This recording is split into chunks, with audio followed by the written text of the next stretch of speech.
Hey everybody, welcome to CLC Sports USA. My name is Chris Check. Today is a historic day in the Hillsborough Justice 96 Justice campaign, and I am here to talk about it for just a few minutes. Some of the historic things that have taken place over the last 24 hours. Here's how we're going to do this video. I have a bunch of articles up. Yes, they are all Sky Sports, and I understand it does not take effort to read off of a Sky Sports page. I will read a few things to you guys. I will give my thoughts. I will end the video. You guys post your comments down below. Okay, so we want to keep this very respectful. Please keep it respectful in the comments, and I will keep it respectful in the video if I can do so. Now, here we go. We're going to start off with a little bit of a story of a man who was at Hillsborough who survived the tragedy. His name is Chris Whittle. He suffered post-traumatic stress disorder after surviving Hillsborough. As he recalls the tragic events from 23 years ago, he lays the blame on the South Yorkshire police. We're just going to read a little bit of what Chris Whittle said. He says, quote, "There were so many people on Lepping's Lane you couldn't move really. Eventually I found myself at the front, near Gate C, where fans were packed up against each other. It was quite painful. That's when the police opened the gate and people flooded in. Everyone was showing their tickets. The myth about ticketless fans, it's just rubbish." He says, once the gate was open, the obvious place to go was down the tunnel into the central pens.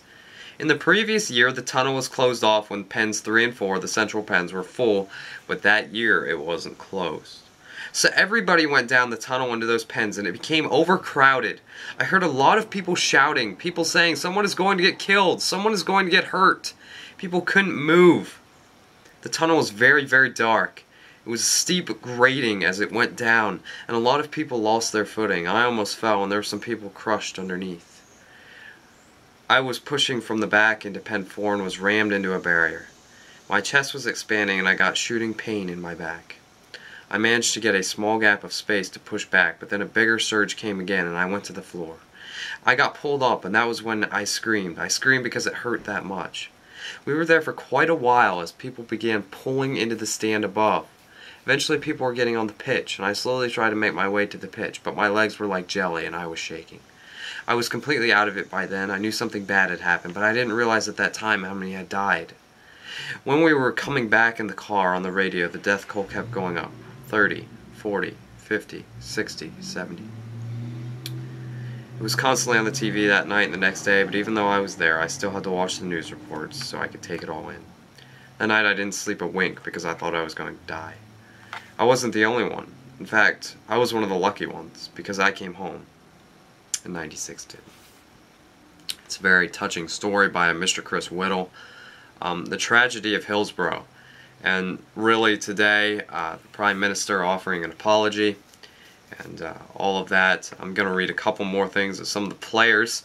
We're going to start off with what John Barnes, Liverpool winger, had to say, and he said, quote, "People wept all the way home. All the wives were crying. I was crying. Kenny was crying. Bruce said he was considering quitting, although I never thought about giving up football despite being filled with guilt afterwards. I understood what Bruce meant. Those Liverpool fans went to Hillsborough to watch us, and there we were, stepping onto a luxury coach to go home, and they were being laid out in a temporary morgue. As we traveled back across the pennies, their mums and dads were trying to make the reverse journey to come home and identify their children's bodies. Guilt swirled around my head. Had I been out on the pitch, not back in the dressing room, I would have helped. I know I would have done." We're going to read one more quote here by Kenny Dalglish, Liverpool manager. "I don't know how many funerals I went to. Marina and I went to 4 in one day. We got a police escort between them. All the funerals were harrowing. All those families mourning the loss of their loved ones. Most of the church services finished with 'You'll Never Walk Alone.' I couldn't sing through any of the songs or hymns. I was too choked up. The words never came out. I just stood there in a daze, still trying to come to terms with what had befallen the club and all the people I so admired. The last funeral I went to was as harrowing as the first. I didn't get used to the grieving. Every funeral devastated me. as another family paid farewell to somebody they loved and shared life with. Very sad story. You see, I was really moved by what John Barnes, the Liverpool winger, had to say. I think it's very true. I think it's very devastating what has happened, and I have the Prime Minister, I have his apology up here, and I'm not sure if it'll play. No, it's not going to play, but I'm going to read a little bit of his apology here. This is the rough, hardcore facts here. He said today, quote, "Today's report is black and white. The Liverpool fans are not at fault for the disaster." You know, looking at it, they were blamed. It was their fault that this happened. The fact that they were blamed for being drunk and ticketless, which was found out to not be true. This whole reality of the Sun lying about this incident and the Sun covering up what has really happened. Yet in the end of it all, you know what I find completely incredible? And again, I'm not the most knowledgeable on this, but I do want to say this. What I find incredible in the end of it all, everyone knew. Everyone, without a doubt, knew. I'm not sure if I can bring it up here. Liverpool FC have just put out an official statement on their website. I'm not sure if I can bring it up here very, very quickly for you guys. But, you know, one thing Steve Rotherham said, "Today we made history, now we must change history." You know, I think that's a very, very, very good statement. You know, today history was made. You've got the apology from the Prime Minister. The Prime Minister conceded that police reports were significantly altered ahead of the original inquest. You have these people, the police, who are they have the nerve to lie about something. What I cannot understand is, how can you lie about 96 people dying and not feel one bit of guilt on your soul? These are some hard people that did this. Latest reports also claim governments over the last 23 years had not done enough to challenge the initial findings, although there was no evidence that any government had ever been involved in a cover-up. The emergency services stand accused of multiple failures.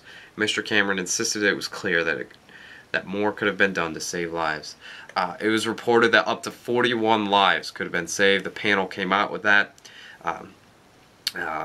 Dr. Bill Kirkup said 28 people had definite evidence that they didn't have obstruction of the blood flow. 16 people had definite evidence of heart and lungs continuing to function for a prolonged period after the crush. In total, 41 therefore had evidence they had potential to survive after the period of 3.15-315. What I can't say is how many of them in actuality have been saved, but I can say that potentially it was in that order of magnitude. You know, we could have cut this tragedy in half. Yes, it still would have been a tragedy, but 41 people could have been saved.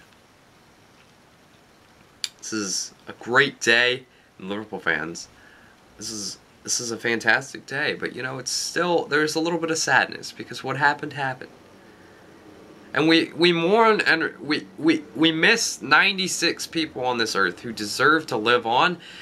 Who deserve to have a life full of potential, full of opportunity, full of great things. There's not a lot more I can say about this. The extent of the cover-up, I didn't read through that. The panel found evidence that South Yorkshire's police submissions to the Taylor inquiry emphasized exceptional, aggressive, and unanticipated crowd behavior. Large numbers of ticketless, drunk, and obstinate fans involved.